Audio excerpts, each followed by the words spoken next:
बहुत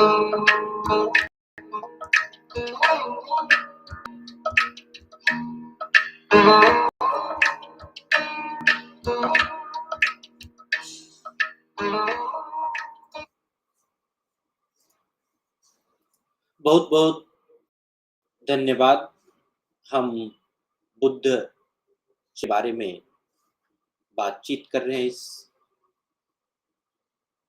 सचेतन के विचार के सत्र में, जिसमें हमने बुद्ध के जन्म, बुद्ध के अंतःपुर विहार और कल हम संवेगोत्पत्ति के बारे में बात की कि बुद्ध का जो मोह भंग था, बुद्ध का जो आकर्षण इस पृथ्वी से, इस समाज से, जो जो हमारे आसपास की जो चीजें हैं उससे आकर्षण कैसे कम होना शुरू हुआ और उसके जीवन में वैराग्य कैसे आया, इन सब चीजों के बारे में हमने चर्चा की। आज हम अगले अध्याय में हैं और यह भी बुद्ध के चरित्र का एक बहुत ही बड़ा सा अध्याय है और इस अध्याय से हम सभी को बहुत कुछ सीखने के लिए मिलता है। आज हम बात करेंगे, जो सर्ग है, इस सर्ग का नाम है, अध्याय का नाम है स्त्री विधातन, रीयूनिकेशंस ऑफ वुमेन। और यह सर्ग जो है बुद्ध की महल की स्त्रियों और उनके प्रति उनके अनासक्ति का वर्णन करता है, अभी निष्क्रमण का वर्णन करता है, the great new new new रीयूनिकेशंस का वर्णन करता है कि बुद्ध के महल छोड़ने से और सन्यासी बनने और सन्यासी जीवन को अपनाने के मार्ग में ये एक बहुत ही एक ऐसी अच्छी घटना घटी कि बुद्ध ने किसी भी वस्तु या किसी विश्वास, किसी औपचारिक रूप से किसी चीज को त्यागना, उसको हम कहते हैं रीयूनिकेशंस, जो विधातन कहते हैं। तो कैसे उन्होंने अपने जीवन से अपने आसपास की चीज को त्यागा, यह बहुत ही समझदारी का विषय है और हमें इससे बहुत बड़ा ज्ञान मिलता है। हमने कहा था शुरू में ही कि यह जो सत्र है वह ज्ञान योग का सत्र है। तो बुद्ध के जीवन में यह रोचक घटना तब घटती है जब वो राजकुमार सिद्धार्थ थे और उनका सामना नगर की स्त्रियों से हुआ। यह घटना उनके वैराग्य की ओर एक महत्वपूर्ण एक कदम था। एक दिन नगर की कुछ स्त्रियां नगर के उद्यान से बाहर निकलकर राजपुत्र सिद्धार्थ के आसपास आई। उनके हाथ में कमल के फूल थे, जिन्हें उन्होंने उनके स्वागत के लिए लाया था। इन स्त्रियों का उद्देश्य था कि युवा राजकुमार को अपनी उनकी ओर आकर्षित करना था। हालांकि उन्होंने राजपुत्र को देखा और उस राजपुत्र की, जो सिद्धार्थ की जो खूबसूरती थी, उनका जो तेज था, वो सब उसी में अभिभूत हो गई और कुछ क्षण के लिए कुछ बोल ही नहीं पाई, सिर्फ उसको निहारती रही। तभी राजपुरोहित का पुत्र, जिसका नाम उदई था, तो उसने उन्हें संबोधित करके कहा कि आप सभी अपनी कला में निपुण हैं, भावों को समझने में पारंगत हैं, आपके पास जो चातुर्य है, आप अपने प्रमुखता की प्राप्ति की है, उससे तो और ऐसे भी स्त्री का जो तेज है वो महान होता है। उदय ने फिर कहा कि अतीत में जो है ऋषि श्रृंग जैसे अनभिज्ञ व्यक्तियों को भी स्त्रियों ने अपहरण कर लिया था। विश्वामित्र जैसे तपस्वी को भी अप्सरा के प्रेम में वो पड़ गए थे। तो उसने स्त्रियों से आग्रह किया कि वे प्रयत्न करें कि राजा के वंश की जो शोभा है वह विरक्त ना हो। मतलब भगवान जो सिद्धार्थ है वह इस महल को छोड़कर ना जाए, वह संन्यास को धारण नहीं करे। स्त्रियों ने उदय की बात सुनकर राजपुत्र को लुभाने के तरह तरह के प्रयास शुरू किए। किसी ने लोक लज्जा त्याग कर अपने वस्त्र को हटा दिए, तो किसी ने उसे चूमने की कोशिश की। वे विभिन्न प्रकार के हाव भाव दिखाकर उसे प्रभावित करने का प्रयास कर रही थी। सिद्धार्थ इससे विचलित नहीं हुआ, वह चिंतन में डूबा रहा और सोचने लगा कि क्या ये स्त्रियां यौवन को क्षणिक नहीं मानती? क्या वे यह नहीं जानती कि वृद्धावस्था, रोग और मृत्यु इनके यौवन को नष्ट कर देगा?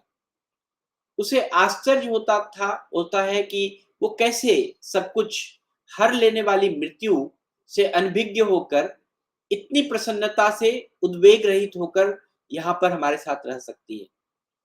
वे अपने राजसी जीवन और वैभव को छोड़कर सच्चाई और शांति की खोज में निकलना चाह रहे थे। सिद्धार्थ की जो यात्रा थी, उस यात्रा में उसका साथ उसका मित्र उदय भी दे रहा, जो बहुत ही बड़ा नीति शास्त्र का एक गहन ज्ञानी था। अब एक दिन फिर ऐसी ही घटना घटी कि सिद्धार्थ ध्यान की गहरी अवस्था में मग्न थे। उदय ने इस अवस्था को देखा। उदय ने अपने मित्र के इस गहन साधना की अवस्था को देखकर उसे भी उसकी चिंता होने लगी। उसको भी चिंता सता रही थी। उसने सोचा कि यह समय सिद्धार्थ के जीवन में कुछ महत्वपूर्ण सबक याद दिलाने का है, जो सच्चा एक मित्र ही दिला सकता है। उदय ने सिद्धार्थ के पास जाकर कहा, धीरे से कहा कि मैं तुम्हारा मित्र हूं, और एक मित्र के नाते मैं तुम्हें यह कहना चाहता हूं कि मित्रता का अर्थ है कि तुम्हारे हित में काम करना। मैं तुम्हारे अहित में तुम्हें रोकना और विपत्ति के समय में तुम्हें नहीं छोड़ना चाहता। तो सिद्धार्थ ने उदय की जो बात है उसको ध्यान से सुना। उन्होंने महसूस किया और उसका मित्र उसके लिए कितना चिंतित था और उसके कल्याण की कितना कामना करता था। उदय की यह बात जो है सिद्धार्थ के मन में गहराई तक उतर गई और उन्होंने इसे अपने जीवन में और अपने ध्यान के पथ पे चलने का मार्गदर्शक के रूप में उसको आत्मसात किया। उदय ने कहा कि मित्र, तुम इतने सुंदर युवा हो, तुम्हारे आसपास इतनी सुंदर स्त्रियां हैं, इसके प्रति तुम्हारी जो उदासीनता है वह समझ के परे है।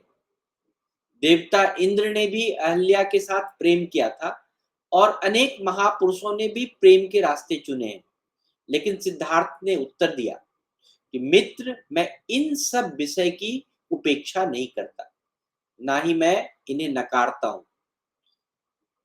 मैं संसार में इस विषय को जानता हूं, लेकिन मेरा मन इसमें अनित्य मानकर इसमें रम नहीं पा रहा। मेरे हृदय में कुछ उच्च और शाश्वत खोज में लगा हुआ। यह उत्तर सुनकर उदय ने समझा कि सिद्धार्थ की जो खोज है वो बहुत गहरी है और वो एक सामान्य राजकुमार के जीवन से कहीं आगे जाना चाहते हैं। तो यह घटना सिद्धार्थ के जीवन में महत्वपूर्ण पल बन गया था, जिससे उन्हें यह सिखाया कि वास्तविक मित्रता क्या होती है। कैसे जीवन में कठिन समय पर एक मित्र भी सहारा बनता है, और वह उदय जो है उसको ध्यान के मार्ग में ही, संन्यास के मार्ग में ही कैसे उसकी सहायता कर रहा है। सिद्धार्थ ने सोचा कि यदि जो जरा है, वृद्धावस्था है, व्याधि जो रोग है, मृत्यु है, अगर ये नहीं होते तो शायद मैं भी इन सभी विषय में, इन सुंदर विषय में, इन स्त्रियों के विषय में अपने आप को रमा लेता। लेकिन इन सभी को देखकर मेरा मन अत्यंत व्याकुल और भयभीत हो उठा है। मैं इस जगत में जलती हुई अग्नि की तरह अपने आप को देखता हूँ, जहां मुझे शांति ना ही धैर्य मेरे अंदर है। और वह बहुत अच्छे प्रवचन जो है, सबसे पहला जो प्रवचन था सिद्धार्थ का, इवन की वैराग्य लेने से भी पहला प्रवचन जो था, वो तभी उसी समय उन्होंने दिया था। और उस प्रवचन को सुनकर वहां पर जितनी भी लोग थे, जितनी भी स्त्रियां थी, सभी प्रभावित हो गए। उनके भीतर में काम का भाव सब दब गया और वह निराश होकर वापस नगर की ओर लौट गई। सूर्य अस्त हो रहा था। अस्त होने के साथ साथ क्या होता है कि सभी के, स्त्रियों के भी चेहरे पर जो है एक निराशा सी छा गई। राजकुमार सिद्धार्थ महल में प्रवेश करते हैं। वो अब उनके मन में विश्व की मोह, विश्व का माया, परिवार बंधन, बेटा, पत्नी, यह सब बंधन से वह मुक्त हो चुके थे। और इस बात का पता जब राजा को चला, शुद्धोधन को पता चला, तो उन्हें बहुत ही गहरा दुख हुआ। उन्होंने सोचा था कि उनका पुत्र एक महान राजा बनेगा, और राजवंश की। लेकिन अब उन्होंने सुना कि राजकुमार का मन जो है, वो सांसारिक विषय में नहीं लग रहा है, तो उनके हृदय में बहुत बड़ी पीड़ा हुई और उन्हें ऐसा लगा कि मानो कि उसके हृदय में जो है कि बाण जो है, किसी ने चुभो दिया है। उस रात राजा के आँख में नींद नहीं आई और वह चिंतित होकर सोचते रहे कि आगे क्या होगा। यही उनके बुद्धत्व की ओर अगला कदम था और जब उन्होंने बाद में सच्चे ज्ञान को प्राप्त किया और जगत में बहुत सारी ऐसी शिक्षा का जो प्रसार किया भगवान बुद्ध ने, वो बहुत ही काबिले तारीफ था, वह बहुत ही एक अच्छे मार्ग पर ले जा रहा था, ज्ञान के मार्ग पर ले जा रहा था।